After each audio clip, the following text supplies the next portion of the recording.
We will figure it out. Because we are figure-outers.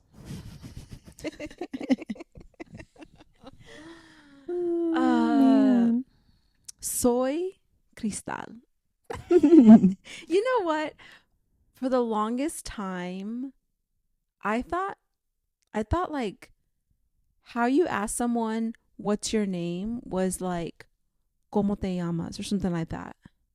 That is true. I think that's that's literally what I grew up hearing. Yeah. So, but I think name in Spanish is nombre. Like, ¿Cómo tu nombre?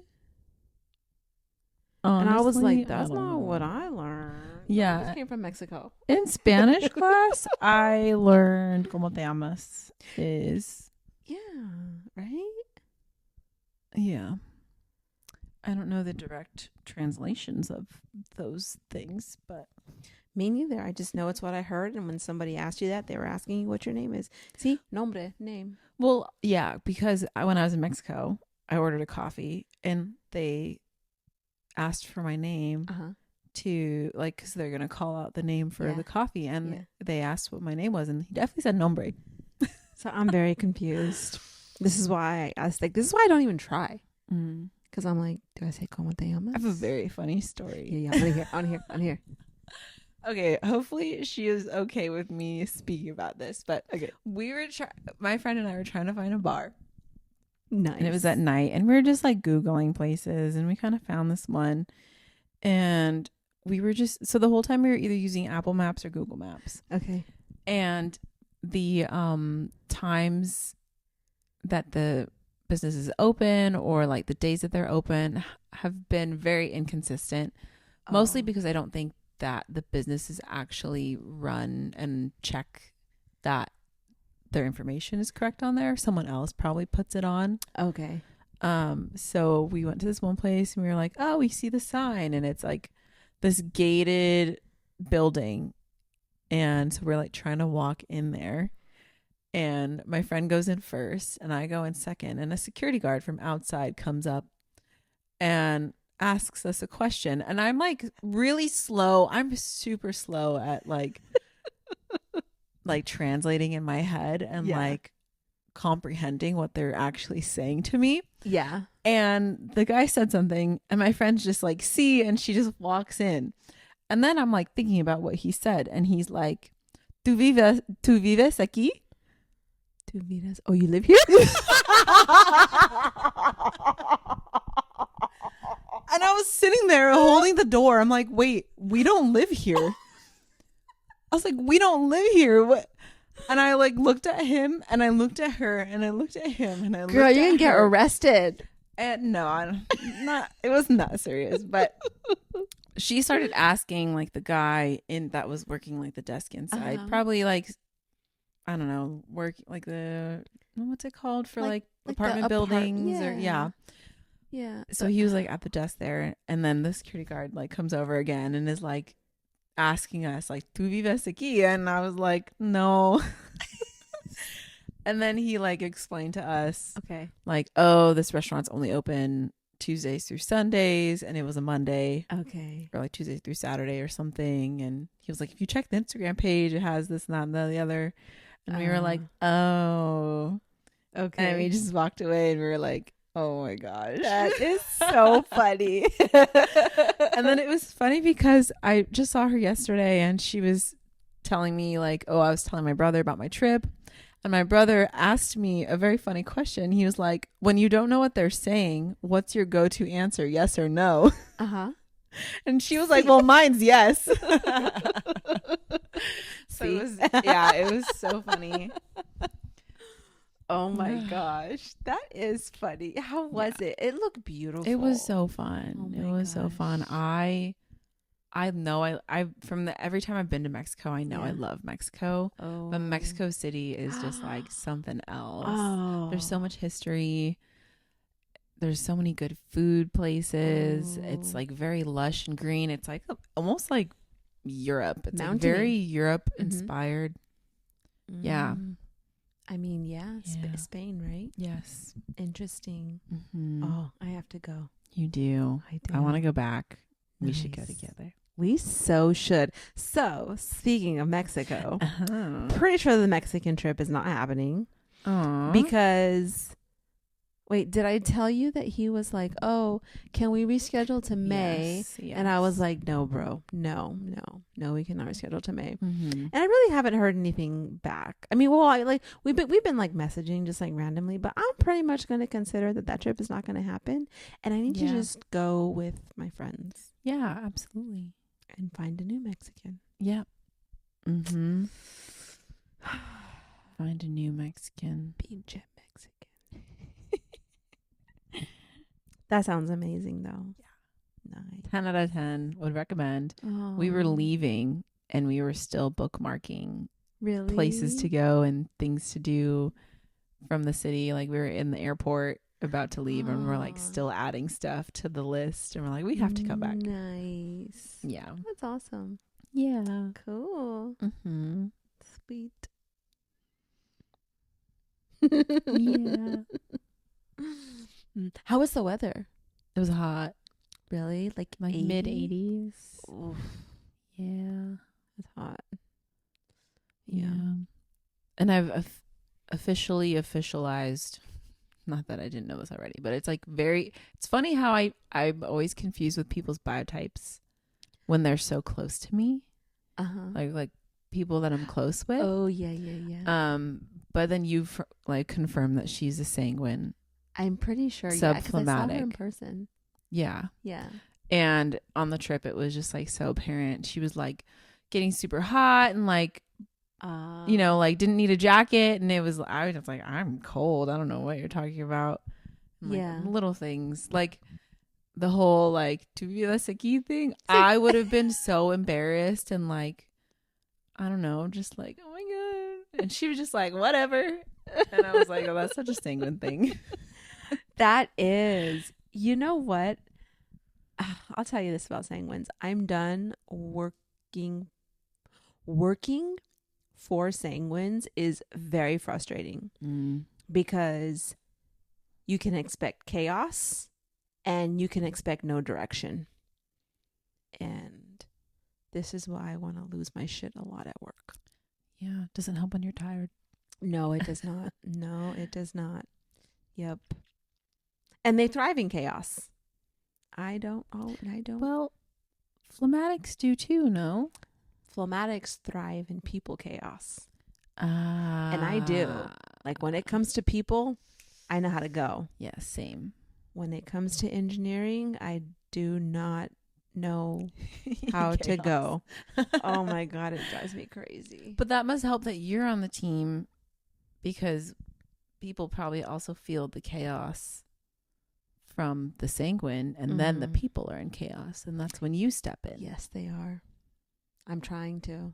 I mean, I don't know how effective I'm being, but you're absolutely right. If you have a sanguine boss, you can absolutely expect the team is going to be in chaos. Yeah, so you need phlegmatics on that team for sure. Yes. One in a leadership position as well. Oh my God. Yeah. I feel like phlegmatic leaders also can be chaotic in a different way. I could see, yeah. Because I feel maybe is it more driven by like how they're feeling about things, like different decisions that they're making. I feel like the team's interest is always going to be at the forefront, of course, but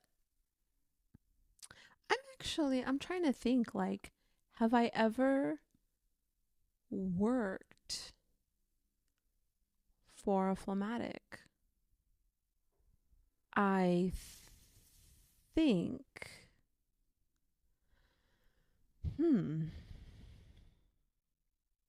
So, okay. I think one of my previous coworkers, I'm pretty sure he was a phlegmatic. However, the way he is and his personality is absolutely melancholic. But I am pretty sure he's phlegmatic. I don't know, because I didn't really work under him, so I can't really speak to like the experience of what that could have been like. I'm just trying to think of like if I were ever worked for like any other phlegmatics. But the one thing I was gonna say is, I think what can be confusing about working under a phlegmatic is like the hot and coldness. Mm-hmm. Because like when they're with the team and very present with the team, right? I think that that can be felt very strongly, but when they retreat, I think you can feel that too. Yeah. And it can be confusing if you don't understand the biotype. Yeah. Because it's like, Feels hot and don't cold. I? Yeah. Right? Yeah. That's what I would imagine. I could see that. Yeah. It's like, hey, what happened to the warm and comforting and outgoing person I saw yesterday acting a little different today? Because I see that in myself. Yeah. And I'm trying to be more vocal about it. About just like, yeah, that's not me today. I need a pause. I need a timeout. I could see that. Yeah. Wait, I wrote some things down. Ooh, do tell. Oh, I just wrote down like buzzwords that are like so popular right now. Ooh, let's do it. Narcissist. Oh my God. Okay. I might get a little attitude with this one. This word is just thrown around silly-nilly. Mm-hmm. At this point, everyone's convinced that everyone is a narcissist. Yep. For every little thing. And I'm just like, oh my God. Does anyone know that narcissism is like an actual like psychological disorder and diagnosis? And just because someone doesn't agree with you doesn't mean that they're a narcissist. Yeah. So anyways, I just wrote that down. I feel that way about a lot of buzzwords though. Like narcissism is definitely one of them. I'm trying to keep my cool though. Like when someone says that, I'm trying to basically tell myself, okay, so basically like you're talking about someone who's like very, very controlling. Right. And when they're in that space, they're actually just trying to defend themselves. Yeah. Right. They're probably talking about falsifier or like a sanguine controller. Yeah. Right. So I'm like, okay, get it. Like I know exactly who you're talking about. But then I immediately start having compassion for the narcissist because I understand like they're actually just trying to defend themselves. But I understand that you feel incredibly controlled by this person. So like, I get it. So I'm trying to like not have an internal reaction every time someone says that. And oh God, there was something else I was gonna say too.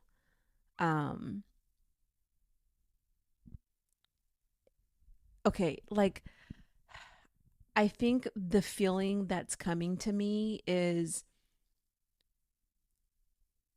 like when people talk about like, yes, they're such a narcissist, it's like I get the same feeling when someone says like, that's my ADD or that's my ADHD or like, you know me, I have social anxiety. Actually, this conversation came up with me and my sisters and my brother on Saturday night because we were having dinner. Right. And I don't know, we were just like kind of like casually chit-chatting, and my sister was like, oh, because she mentioned something about, so she has two little girls. One of my nieces is definitely a sanguine. She is the most hilarious little girl. I fucking love her. She is funny. But she's very sanguine. Yeah. And then my other niece, who is older, probably by a year or two, is definitely a phlegmatic. And she was saying how she can see my phlegmatic niece kind of struggle to like want to be like the sanguine, right? Because like she's so outgoing, and I told her, I was like, you need to talk to her and just like help her understand, like, hey, like some people are shy, like tell her, like, I'm shy, like Dia is shy, like, and it's okay to be shy. Some people are super talkative and super outgoing, and some people are super shy, and that's okay. Like, it's okay to be shy. You don't have to try to, act like your sister. Like, it's okay to be shy. So that kind of led us on a conversation about like social awkwardness and things like that. And my sister was like, I am so socially awkward. And I was like, no, you're not. Gosh. I said, you are not. And of course I was like half a drink in. So, I was like, it just flies when I'm drinking. I actually like buzzed coaching Krystle. I won't do like from now on, every meeting I have one drink. I mean, I won't do that professionally, but but seriously, like, it's funny. I always say I do my best coaching when I kind of don't give a fuck. Like when I just hit this personal limit of like, I'm so over this and I'm tired. That's when I do my best coaching, because I'm just like, I really don't. Yeah. And I don't want to say I don't care, because it's not that I don't care. It just gives me the ability to be very direct. Yes. I was going to say, it's almost like you don't care how it's going to be received. Yeah. And that is what makes it like pack a punch. Hard. Yeah. Because I can imagine, like, when you're trying to coach, you're, trying to be maybe a little more, not you necessarily, but someone might want to be more gentle or like not offend. Yes. But you like straight to the point. Yes. And so my sister was like, she's like, I have social anxiety. I was like, bitch, no, you don't. I was like, you don't know how to emotionally regulate. And that makes you think that you have social anxiety. I was like, you don't know how to emotionally regulate, and you're very judgmental and critical of yourself. So the whole time you're just thinking everyone else is judging you, and they're not. And that is making you think that you have social anxiety. You do not have social anxiety. But it's like these conversations, like the narcissist conversation, like, my ADD brain, I probably roll my eyes every single time. And it's like, it's not that I want to dismiss it, because I don't. But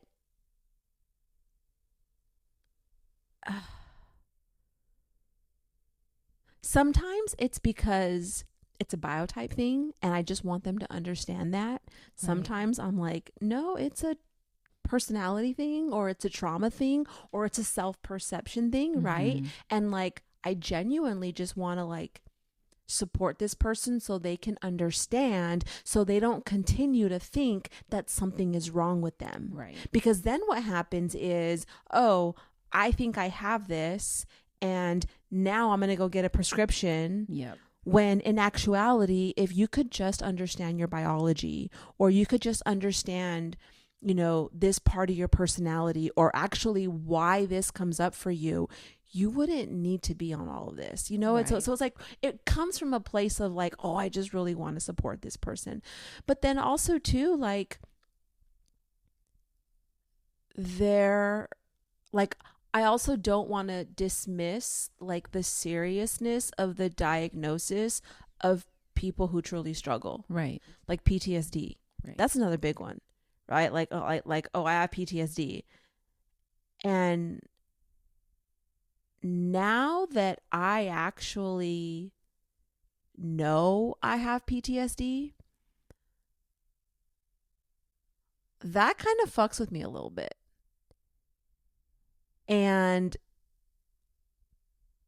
it's like when I see people just kind of like say that, I just kind of want to be like, you actually don't want to have PTSD.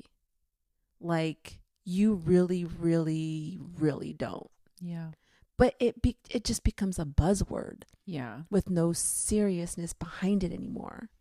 PTSD became like, I'm honestly guilty of it too. Like, something that just brings back bad memories or a bad feeling, everyone's like, oh my gosh, gave me PTSD.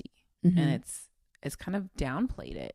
Yeah. It's like making the words lose their value almost. Yeah. Yeah. No, like, yeah, exactly. Yeah. Like it almost downplays it. Yeah. And so, yeah, I feel the same way about when people say like narcissist. Mm-hmm. Yeah. You know, actually, I think I even heard Ro say this one time. Like, unless the person they're dealing with has a legitimate psychological disorder and they are truly narcissistic, if it's not that, and you're just dealing with an extremely difficult person and you think they're a narcissist, guess what? So are you. Yeah. Yeah. He might have said that in like a live or something. I think it was Man of Exposed. Maybe. Yeah. I'm pretty sure it was Man of Exposed because I remember who he was talking to. Okay. Yeah. Okay. Yeah. She was very adamant about yeah. someone being a narcissist. And yes. He was like, no, unless you are too. Yes, you're right. You're right. It's like, you know, the same thing when it's like people are like, oh my God, this person's so toxic, or like, I'm in a toxic relationship. Well, that means you're part of the toxicity. Like you're toxic too. Yeah. Yep. You know what? That's the conversation I'm going to start having with people when they want to bring up narcissist. I say, well, I just thought of that. I just thought of that phrase, like it takes one to know one. It's so cliche. It's true. It's kind of true. It is. It is. Yeah. Yeah.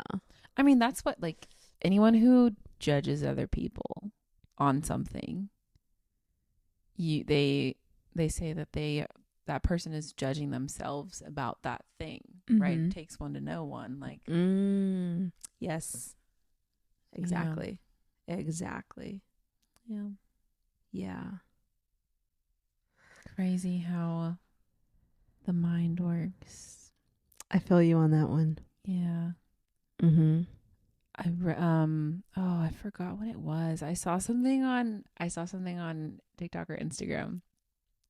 And this guy, I forgot what he was talking about specifically, but he was like, "Oh, I'm learning about Taoism."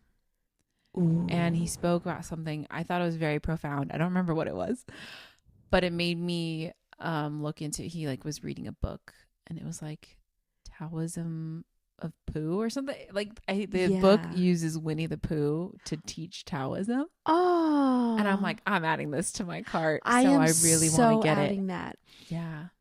So I started reading a book called The Turning Point, and it's by Freehoff Capra, something like that. I'm pretty sure I got the name wrong, but he also wrote a book, The Tao of Physics. But I have not read The Tao of Physics, but I know it's a really popular book. But The Turning Point, I swear to God, Rodrigo got most of his teachings from The Turning Point. Because I'm like, this is familiar. Yeah. I've heard this. I've read this. But anyways, it's a great book. But in the very beginning of the book, he talks about I'm gonna fuck this up. Like, because so Taoism is Chinese, right? It's like a Chinese philosophy, I think.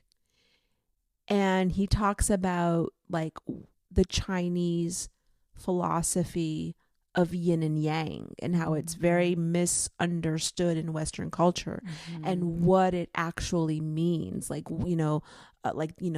the yin is the masculine, I think, and the yang is the feminine, but like what it actually means in Taoism, I think.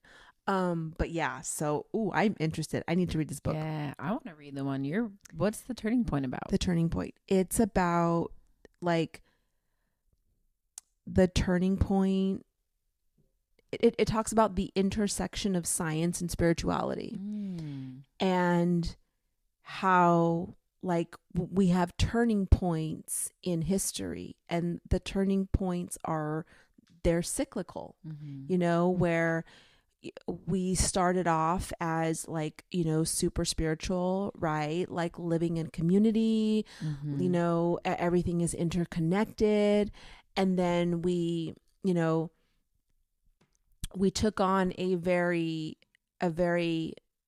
like mechanical point of view after the scientific revolution, you know, because it's like, well, then everything, you know, everything can be explained through science, right?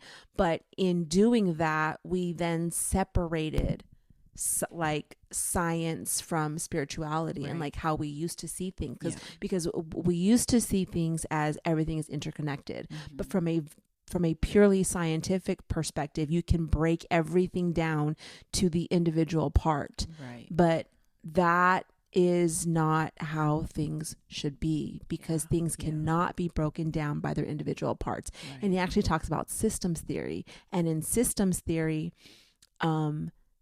everything, like systems theory is of the basis that everything is interconnected and cannot be broken down, like down to its individual part, without understanding the whole system.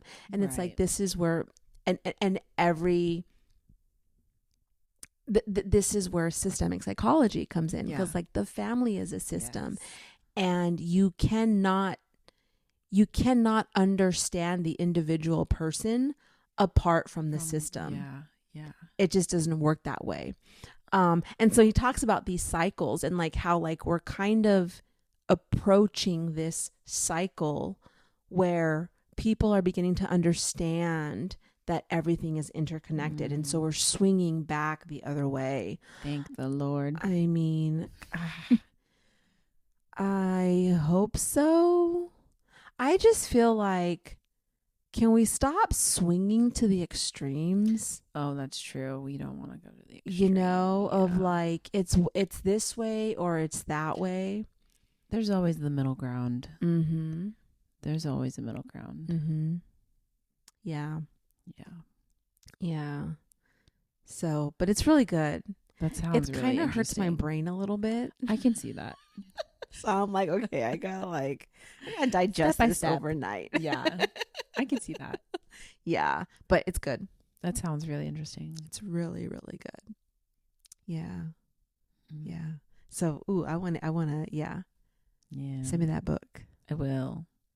Yeah. I also want to start reading some Carl Jung books. But I feel like those are going to hurt my brain. Have you read Women Who Run with Wolves? No. Wild Women Who Run with Wolves? I should know this title by heart. The Women Who Run with Wolves. One of those.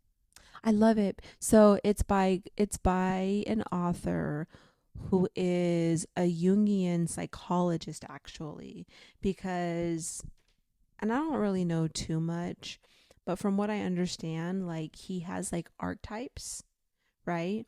And her whole book like is this collection of myths and stories, but she breaks down like the psychological aspect of each story and how, you know, like she breaks it down from a perspective of like a woman's psyche. It's just a great book. What's it called? The Women Who Run with Wolves. The Women Who Okay. Let me see. I need to write that down. By Clarissa Pastoles. The Women. I think I got her name wrong. Women. Okay, I'm going to be adding that to my list. This book list is just never ending, but I love it. Yeah. Myths and Stories of the Wild Woman Archetype by Clarissa Pinkola Estes. Yeah, it's a great book. I really love it. I have another book. Well, I guess it was more so an author by her name is Allison Armstrong. I got a Reiki session done. And every time I get a Reiki session, my Reiki master who does the session for me always brings up like my love life. And she's like, she's always like, I know you, like, I can tell that you like want one, or like, you know, she'll like bring it up, even though I didn't bring it up. Like, that's not what I went into the session working for, but it always comes up. Yeah. And the most recent time she was like, have you met him yet? And I was like, I don't know. Maybe, like, no, what are you talking about? Yeah. She's like, oh, I can tell he's like in your field. I'm like, okay. I don't know what that means. Does that mean like physically, like I've met this person, or like just, you know, in the ether? I don't know. Yeah. Anyways, she brought up this book, or this author, Alison Armstrong. And I think it's like similarly like spirituality and like, yeah, I think from a woman's perspective, and about women and how like women operate. I don't know if it's going to be similar to like, what's that one book Ro always recommends? Why Him, Why Her? Yeah. I don't know if it's going to be similar to that, but I'm imagining something along those lines. I'll look at Allison. So I could never so I downloaded Why Him, Why Her on Audible. I don't know why, but I could never get past like the first 20 minutes for a long time. And then when I flew to Virginia in December last year, I had like 5 hours on a plane. So I was like, well, what else? But it's funny because I fell asleep for part of it. And then whatever part I woke up on, the book is really, really good. Like, there's a little bit of an overlap with like biotype personality when she breaks down like the different types. But dude, I mean, her descriptions are pretty spot on and really good. I was like, I'm going to use that. It's really good. I need to read that book too. Really. I know. Now I actually want to have the book because I want to reference certain sections. Yeah. But like the way she describes relationships and how relationships are between certain types. Right. I'm like, dude, she's literally describing like different biotypes in relationship and how that looks. It's good. That's crazy. It's like, I'm like, damn. It's very good. Yep. Does that also take into account personality or just the biotypes? Well, that's why I say like there's a little bit of overlap where I'm like, okay, that's not like a pure biotype. There's some personality there too. Because what I noticed is that like, because there's so many false fires, right? You know, they're talking about a phlegmatic, but that phlegmatic is also a false fire because a pure phlegmatic wouldn't act like that. So that's where you see some of the overlap. Okay. Yeah. I see. Yeah. I like I feel the same way about that book. I'm Surrounded by Idiots. I haven't read that. That's another really good book where I'm like, dude, this guy's so good. Like each type is literally a biotype, but with the phlegmatics, or what he would call the color green, they're definitely phlegmatics. But when he talks about the negative aspects of the green, he's talking about false fires. Yeah, 100%.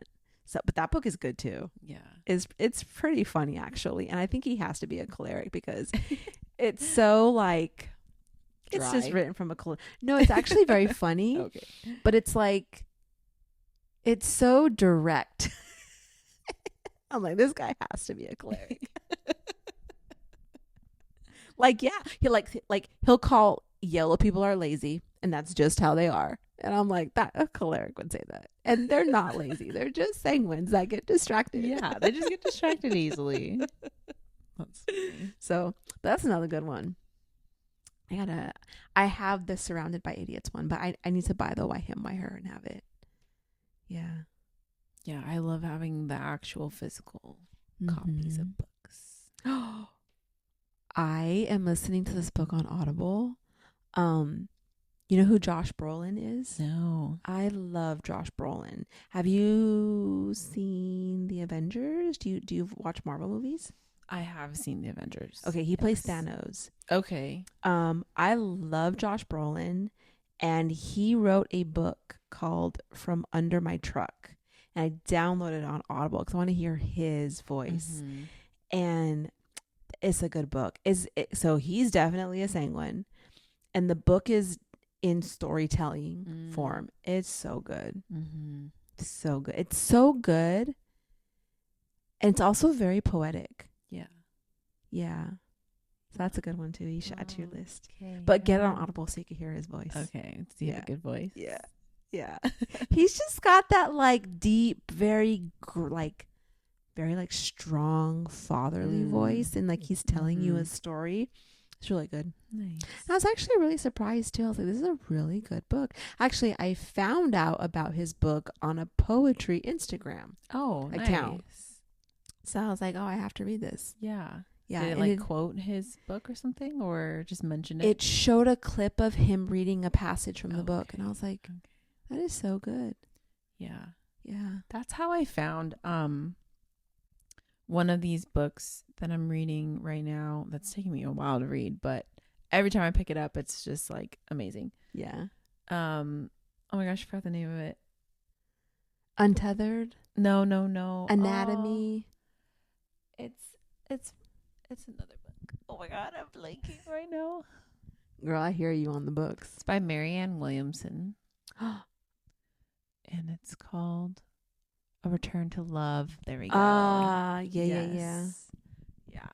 I found it because someone read a passage from it, and I was like, dang, that's good. I have to get this book. Yeah. I think I have like 4 books right now that I'm just like rotating through. Yeah. Oh my God. Yeah, I have about 7, and I've lost track of like 3 of them. Like part of me is like, why am I like this? I think the same thing. And speaking of like ADD, yeah, I actually went and got like diagnosed with ADD. And now I'm just like, do I even have ADD? I don't know. Am I just... Well, so, okay. This is why like I don't want to like totally dismiss people who actually feel like this, because okay, this is actually going to get really interesting. I listened to a podcast episode with Mel Robbins and Dr. Gabor. You know who Dr. Gabor is? Yes. I love him. He's very blunt as well, and I like that. Yeah. And they actually talk about the connection between children who experience trauma young and developing like ADD, ADHD as they get older. And he actually talks about what's happening in the brain of someone who has like I don't know if it's ADD or ADHD. I think it might be ADD. So it's like there's things actually chemically happening in the brain, right?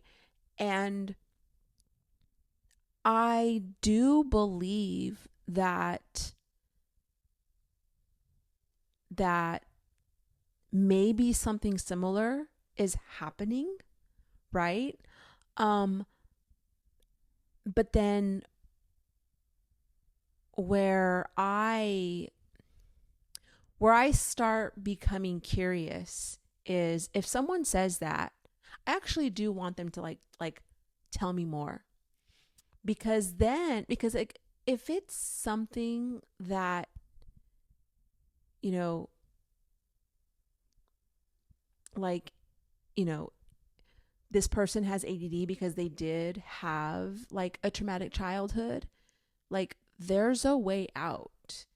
Medication could be part of the solution.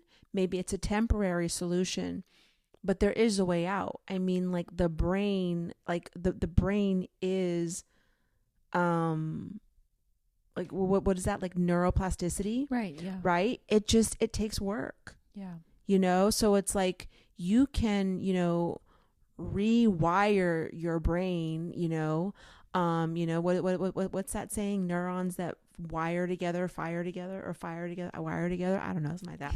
But so it's like there's a way out, right? But it takes work. And it's like, I want to see more of those conversations. Yeah. I want to see more conversations about like,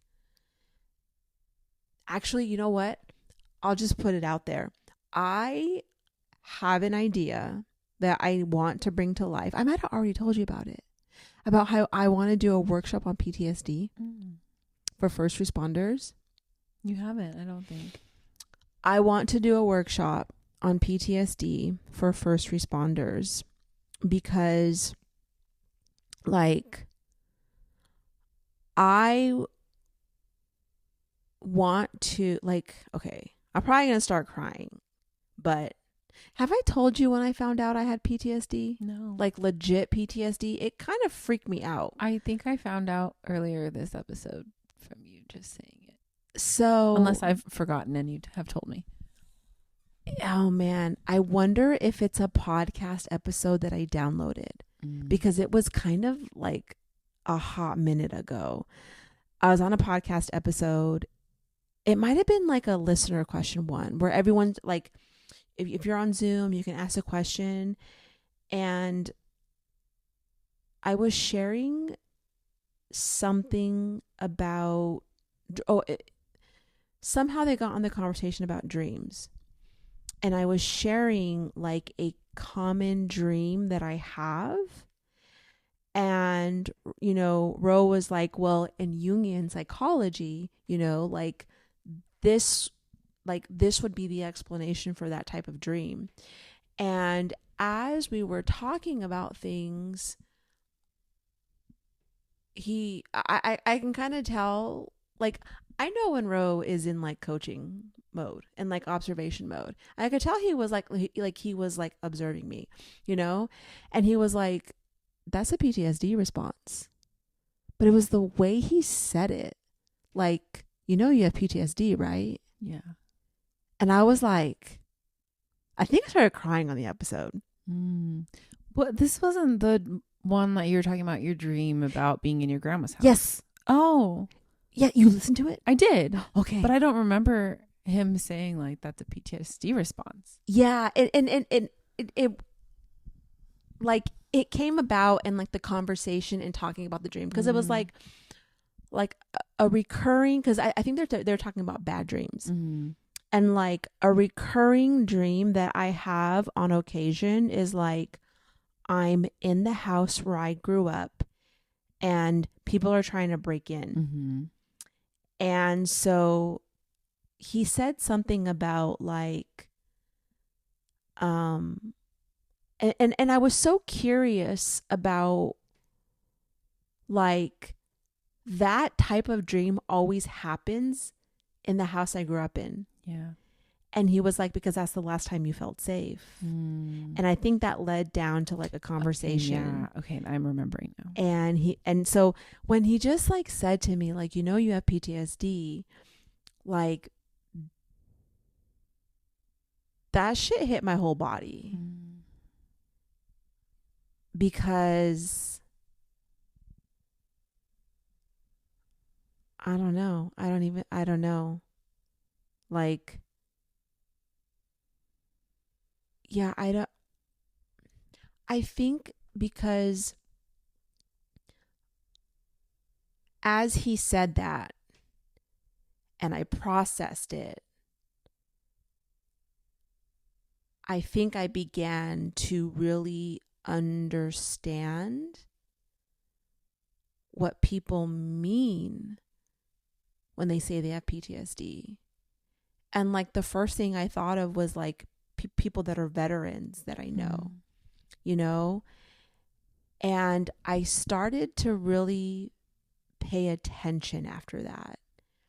I started to pay attention to how my body responds to certain things. And I noticed that when I hear certain things that are very triggering, like for example,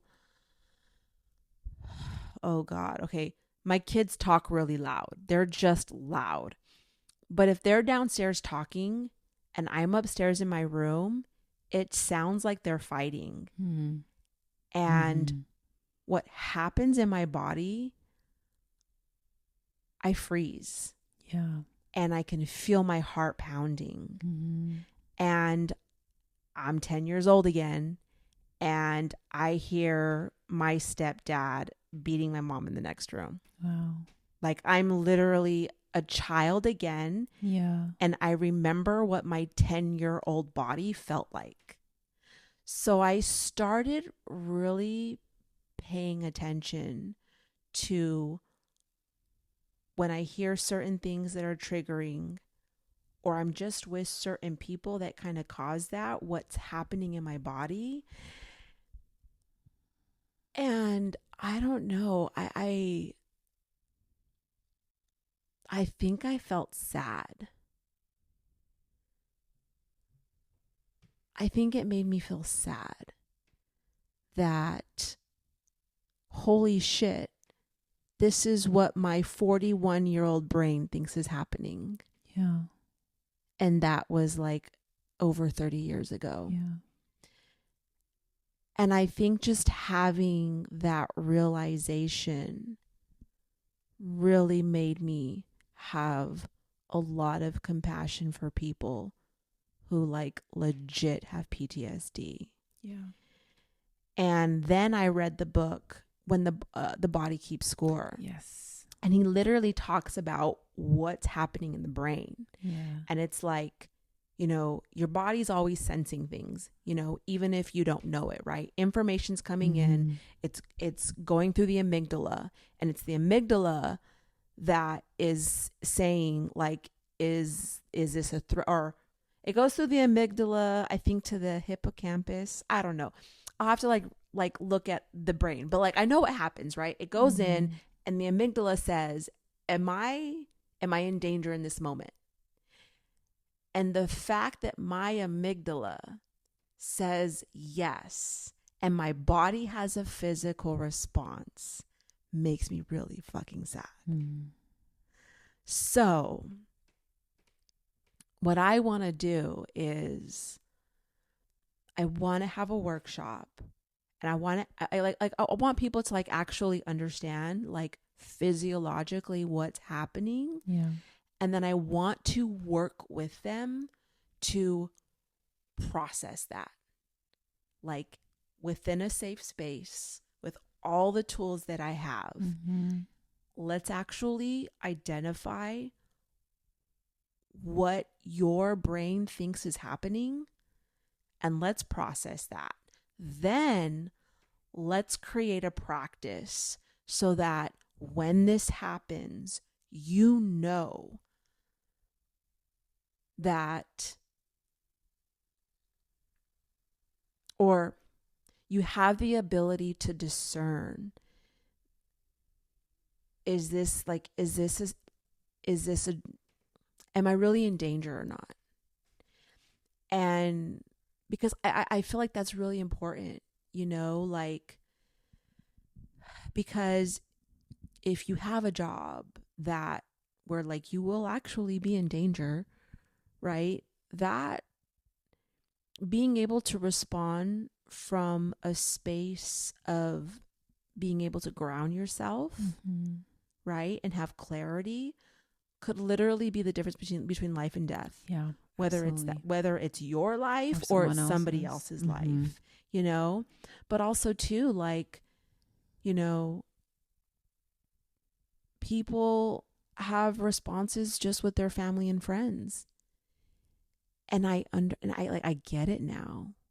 Like I understand. So when I see people, and you know what, honestly, this has helped me a lot with reactive people, because when I experience or see reactive people, I'm like, I know what they think is happening right now.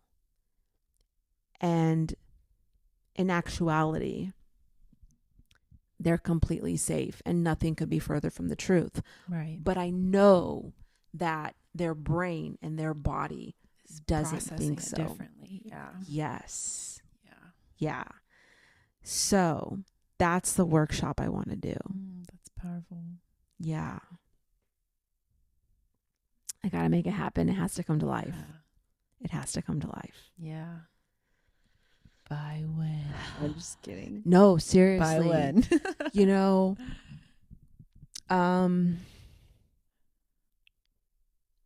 by this summer. Yeah. because I feel like I already have an in, but it kind of terrifies me. Like What's not the not no, in? like not the in, just like the actual execution terrifies me. Oh, girl, you just prepared for a presentation for work for how long?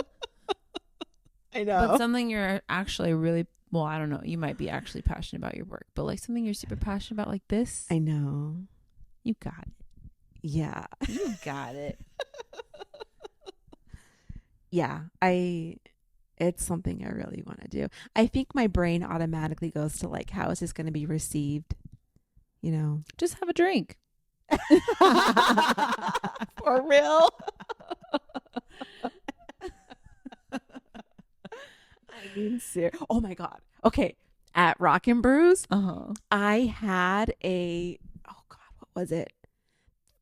It was the one drink I sent you about the espresso martini. The Carajillo? Yes. I had that. How do you say it?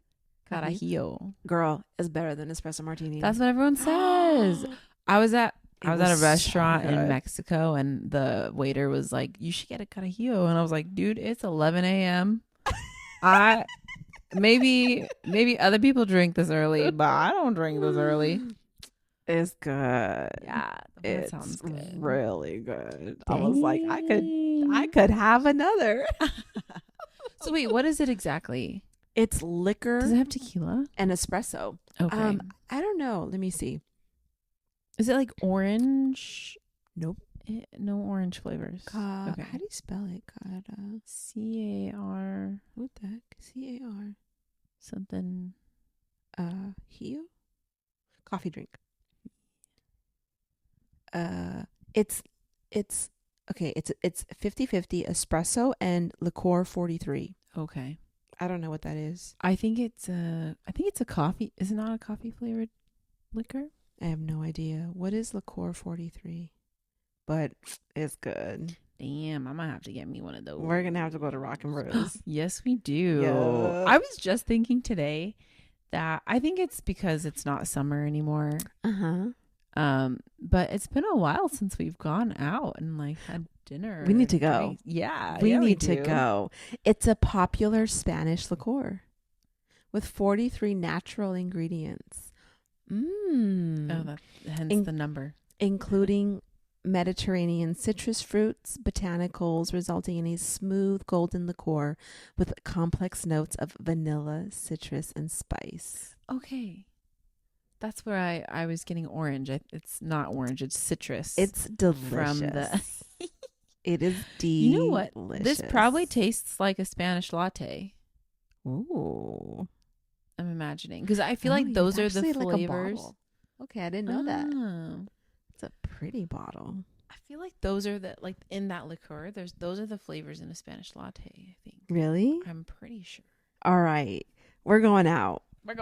I am going to be on vacation next week. Okay. And I don't have any plans, but I'm not working. Oh, I actually have to do my taxes. Me too. Talk about things that stress me out and make me think I have ADD. Fucking for real. Taxes. I know. Yeah, but it's okay. I'll get them done. We always do. We're fake fires. I know. This blog, the espresso martini is dead. Long live the Carajillo.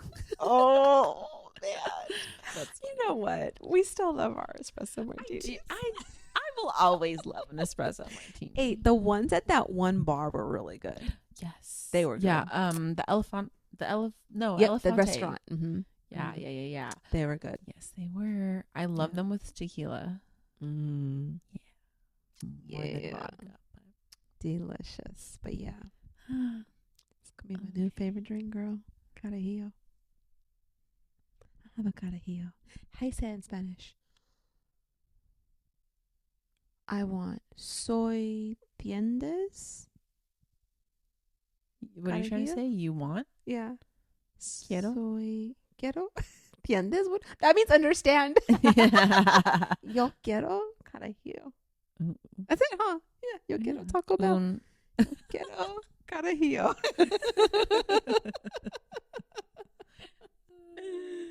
That's so funny. ¿Tú vives aquí?